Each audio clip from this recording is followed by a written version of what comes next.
Hey, good morning Internet. Aujourd'hui, je veux adresser un message particulier à tous les guerriers et guerrières de la vie en cette fin d'année parce que j'ai eu près de moi des gens qui ont tenté des choses dans les règles de l'art.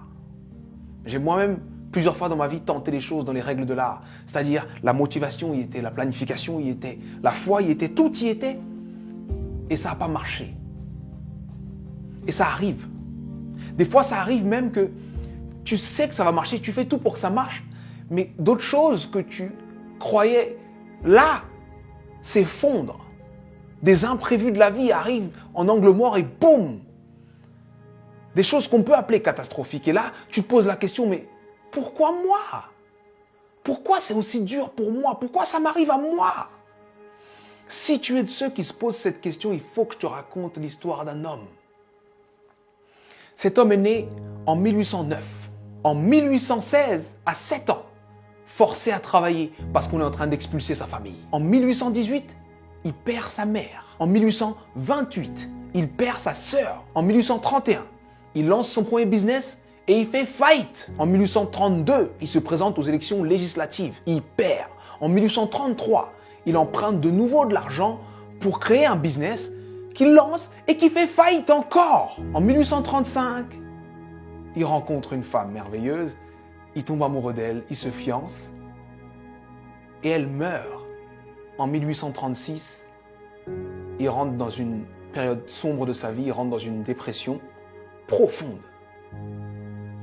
Et il reste alité pendant 6 mois consécutifs.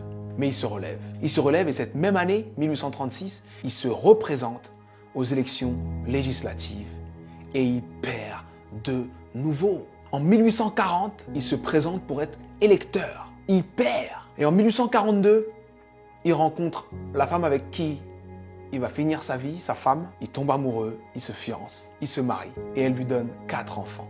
Et il en perd 3. En 1843, il se présente au Congrès et il perd. En 1845, il se présente de nouveau au Congrès et il perd de nouveau. En 1850, son fils meurt.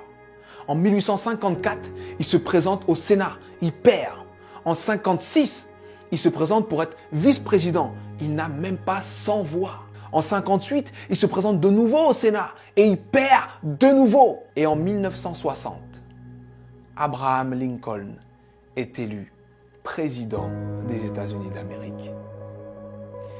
Et il fait 2 mandats exceptionnels qui font de lui l'un des présidents les plus respectés et les plus impactants de l'histoire des États-Unis.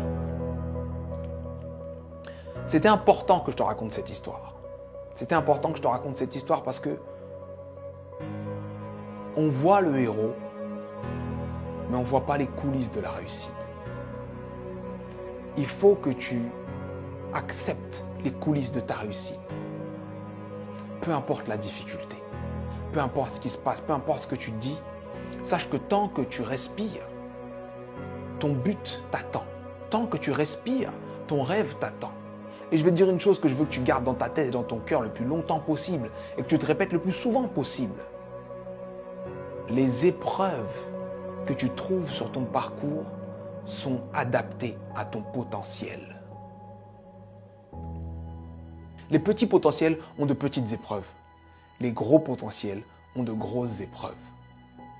On peut tous, dans nos vies, prendre des feuilles, noter les dates des moments les moins drôles de nos vies, les moments les plus difficiles de nos vies, et faire une liste comme celle que je viens de faire pour Abraham Lincoln.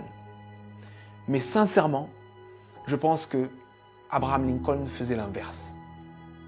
Pour avancer dans les coulisses de la réussite, pour avancer face à toutes ces épreuves, il faut se focaliser sur ce qu'il y a de bon, de positif, et ce qui nous donne envie d'avancer. Donc, je sais que ça peut être dur d'être au cœur de la tourmente, ça peut être dur de perdre des gens, de faire face à l'échec encore et encore et encore. Mais concentre-toi sur ce que tu es en train d'essayer d'accomplir et accomplis-le. Et je peux te garantir que parce que tu es passé par là, tu as changé l'ampleur, le sens et le goût de ta réussite. Alors traverse ces épreuves. Elles sont adaptées à ton potentiel, elles sont là pour te faire grandir. C'était Sudei. J'espère que cette vidéo t'a plu. Et si elle t'a plu, partage-la. Merci.